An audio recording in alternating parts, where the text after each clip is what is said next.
Today I'm going to talk you through some kitchen lithography and how you can print from home where you may not have a press, so you can print very well with a wooden spoon. You may not have the correct inks and you may not have a roller. I'll also show you some monotype elements that you can add to your plates before you print. So if you don't have a press, you can print very well with a wooden spoon.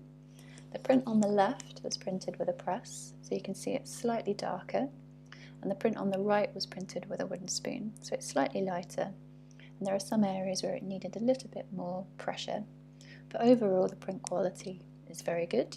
It just takes slightly longer to print it with a spoon. You may not have a roller, so you can ink up your plates with a paintbrush. The print on the left was inked up with a roller, so you can see there's a lot more tonal variation and much more definition between the two prints. And the print on the right is inked up with a paintbrush. It's much darker and it's filled in a little bit, but overall the print quality isn't too bad. You also may not have any printing ink. So this print was inked up using a roller, but also using some oil paints. So the oil paints are less tacky than the printing ink, so they do wipe away very easily. And there's a little bit of trial and error to get your technique right to print to ink it up well with a roller. And you do need to spend a little bit of time wiping away some areas. You can see on this print there's a little bit of murkiness around the edge, or it needed a bit more attention to wipe away some of those areas. But overall, the quality is still very good. You can also add some monotype elements to your prints after you've inked them. These are areas that have been applied with a paintbrush, so a little bit of printing ink that's just been diluted with a bit of solvent, or you can use some vegetable oil.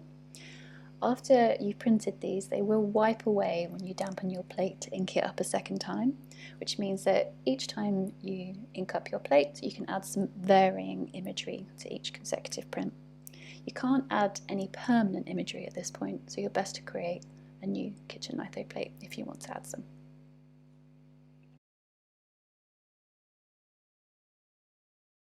When creating your kitchen litho plate, you need to create a sturdy surface to back the foil onto. For this plate I've used an old storage lid that was broken, and you can recycle parts of a plastic pot and use that, or you can use card. But if you are going to use card, make sure that you completely wrap it with foil so there are no areas that the water can get inside. If the water does get inside, then it's likely to warp the card and it makes it slightly harder to print, and you won't be able to use that piece of card multiple times.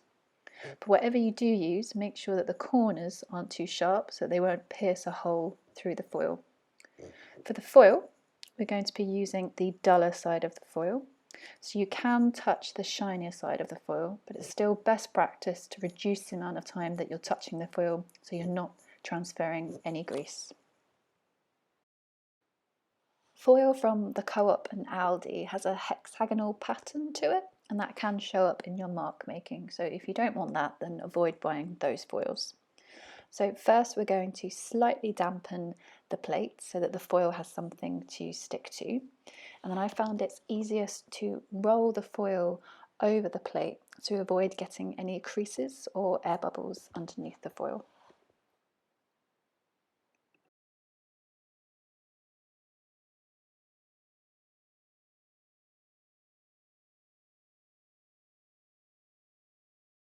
If you don't have a dedicated drawing space where you're working, then just make sure that the area that you are working in is clean and there aren't any areas where you can contaminate your kitchen litho plate, which is really easy.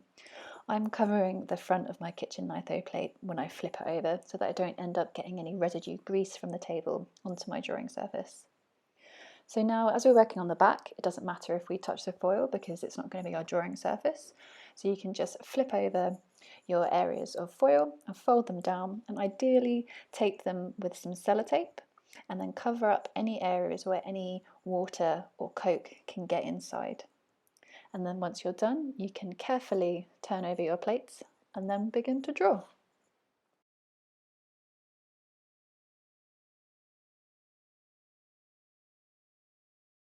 When starting your kitchen litho drawing, You may want to keep your edges completely clean, so you could produce a mask to cover those edges. So just cut out your drawing space from a piece of clean scrap paper and place that over your plate, and that will protect those edges from picking up any drawing material. If you don't do this, then it's quite likely that throughout the drawing process you'll end up leaving fingerprints or transferring smeary marks onto the edge of your plate from where you've been handling it. If you're drawing right to the edge of your plate, then don't worry about this. You can also use Coke to keep your margins clear. So if you paint on Coke to the edges of your plate, then it will desensitize that area of the plate and it won't want to pick up any grease.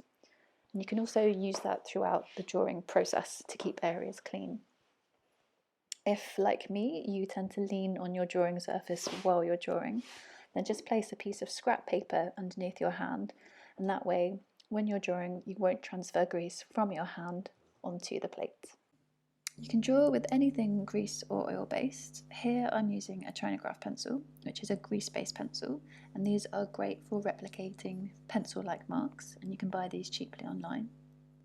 Have a rummage around your house to see what you've got lying around, maybe a crayon or oil pastel, and make a test plate to see how these come out. Sharpies and other solvent based permanent markers work well. And a good point of using these is you can actually see what you're drawing. As you'll see from the video, other drawing materials aren't quite so obvious to see as you're drawing onto the plates. Chocolate is a great drawing material. If you keep it in the fridge, then you can sharpen it to a good point, and you can use it on its side for larger areas of tone. Try out some different kinds of chocolate, but be careful as they do melt while you're drawing, and the temptation to lick your fingers is very difficult to withstand. Kitchen litho plates aren't delicately sensitive to grease like a litho stone is, so you can't achieve tonal variation through diluting your drawing materials or varying your drawing pressure. So you need to think about varying your weight of line, cross-hatching, or using monotype to add tonal variation to your image. Permanent Indian ink can be used with a paintbrush or with a dip pen, but just be careful not to scratch the surface of the foil if you're using a dip pen. And remember that dilutions of Indian ink won't achieve tonal variations. You can also use soap by either drawing directly onto the surface of the plate or by painting it on with a little bit of water. Just be prepared for some unpredictable results from the soap. Throughout the drawing process, you may have tried to avoid touching the surface of the plate with your hands, but you can also use the grease from your fingers as a drawing material in itself.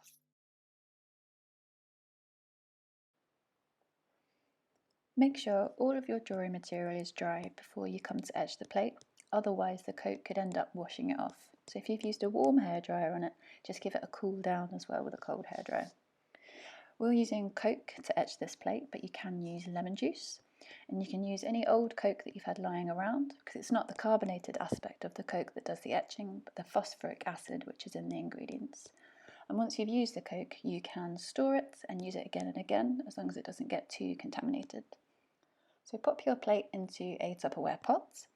We're going to be etching from the top to the bottom, left to right, but if you've been using soap, then we'll be etching from the bottom to the top.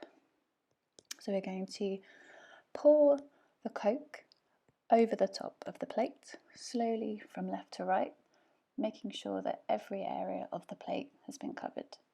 So once you've done one side, just turn it round and then repeat the process along the other edge.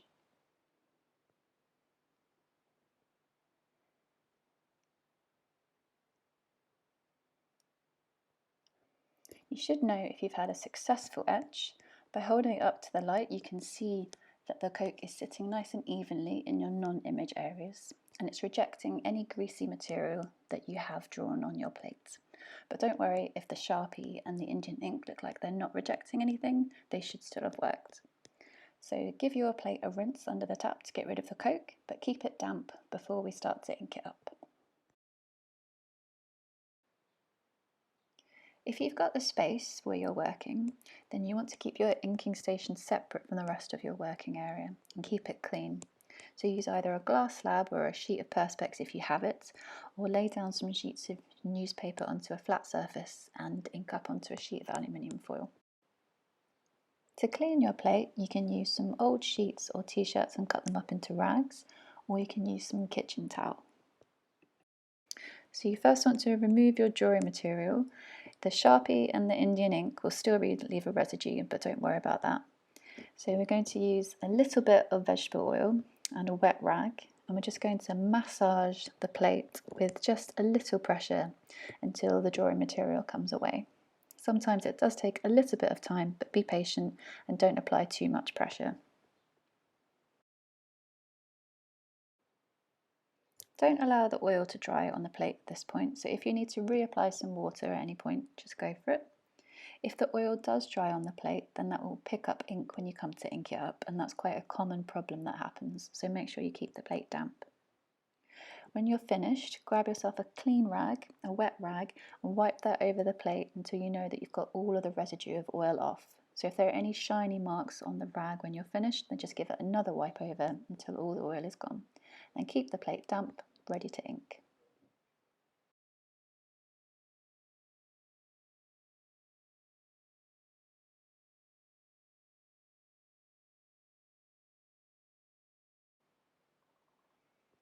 The only piece of specific equipment that I recommend you buy is a cellulose sponge.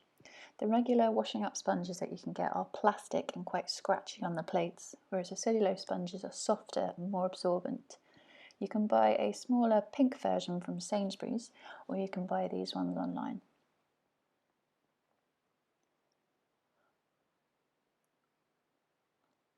I'm rolling up with an oil-based relief ink. When you use oil paint with a roller, take the time to perfect the technique, because as you wipe away on the plate to dampen it again, it will take all of the oil paint with it. So you need to ink up with the roller in one go. And I'll show you inking up with a paintbrush at the end of this video. So dampen the plate with the sponge. Use a thin amount of ink so that the ink is making that lovely shushing sound.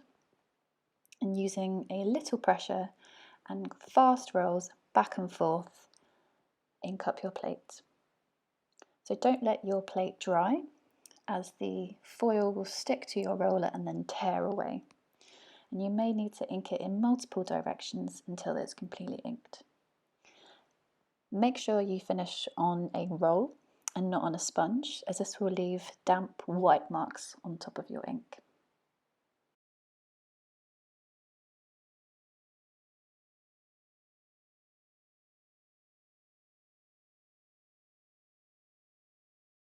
You can see along the edge of the plate here, it's picked up with ink from where I missed it when I was etching it. And now is the point where the ink will reveal all of the fingerprint marks and unwanted marks along the edges of the plate, but we can remove those later. And you know you've finished when the darkest areas of your plates are rich and velvety. So now you can dry your plates and you're ready to print.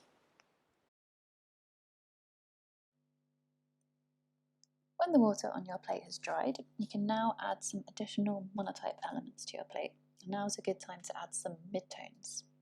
For the ease of painting on, the ink that you're using can be diluted with solvent or with some vegetable oil, but just bear in mind that this will weaken the strength of the ink. So I'm using printing ink here, but it's the same process for if you're using oil paints. Don't forget that any marks that you make at this point will wipe away when you come to dampen your plate again to ink it up for a second time.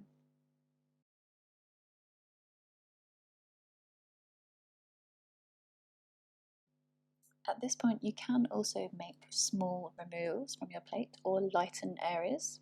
So using a damp cotton bud or a damp rag so that the ink doesn't smudge onto the dry plate, you can wipe away areas of the ink. And if you want to completely remove it, just take a dry rag or a dry cotton bud to remove the final residue of the ink from the plates. But again, when you dampen down this plate and ink it up again, these areas will return. The last thing I need to do to this plate is to dry the back of it with a rag or a hairdryer.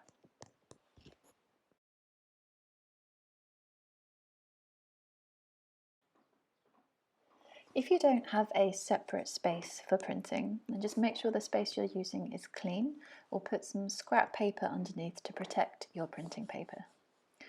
If your printing paper is larger than your plate, then make sure you've got a scrap piece of paper or some clean tissue paper behind your plate so you don't transfer any ink onto your printing paper. And if your printing paper is smaller than your plate, then you don't need to worry. But you can still get an embossed plate mark from the edge of your plate even when we're printing with a spoon. So if you've got mucky hands, then make sure that you cut yourself some scrap cuffs from some scrap paper to protect your printing paper. I've lightly soaked some heavy cartridge paper and blotted it with newsprint, but you can also mist your paper with a water spray bottle. You only need the surface of the paper to be slightly damp, and it doesn't need to be pushed into any grooves on the plate at all. If your printing paper is smaller than your plate, then cover it with a sheet of scrap paper so you don't transfer any ink onto your greaseproof paper. And we use greaseproof paper on top of this to reduce any friction or any chance of smudging. To burnish our prints, we're using the tip of the wooden spoon and using small circles all over the plate, and using our other hand to hold down the paper as we burnish it so we don't end up moving the paper. We work methodically from the top to the bottom using medium pressure. We don't burnish straight onto the back of the damp paper, as this can damage the paper or smudge the print. Dampening the paper will help with the transfer of the ink, but make sure your paper isn't too damp, as this will cause a blurry image to print. When you think your print is done, you can carefully pull back an edge of your paper to see if the ink is transferred well, and as long as it doesn't move, you can put the paper back and apply more pressure if it's needed. This print has some areas where it needed a little bit more pressure, but it's picked up the tonal range of the monotype, and overall it has picked up the ink very well. Put your prints between tissue paper if you have it, or some scrap paper, and under some heavy flat weights to dry, so that they don't warp as they dry. If you don't have a roller, then you can ink up your plate using a paintbrush. It's a little bit trial and error to get the technique right, but if you keep persevering, then it does work well. You need to add a little bit more water than you normally would, as it takes a little bit longer, so the plate does tend to dry a bit quicker. If you're using printing ink, then it does work quite well, but in this video I'm using oil paints, and because oil paint is less tacky than printing ink, you'll see that it does actually wipe away just as much as it wipes on. But do persevere, because over time it does ink up very well. Once you've inked up your plate to the point that you're happy with it, then you will need to carefully wipe away all of the murky marks that are unavoidable if you're inking up using this process. So if you just use a damp rag, then they wipe away really easily. Just be really careful that you don't accidentally wipe away some image area that you want to keep. And once you've cleaned it, then you just need to blow dry it, and then you can add some monotype elements like before, or you can print it just as it is.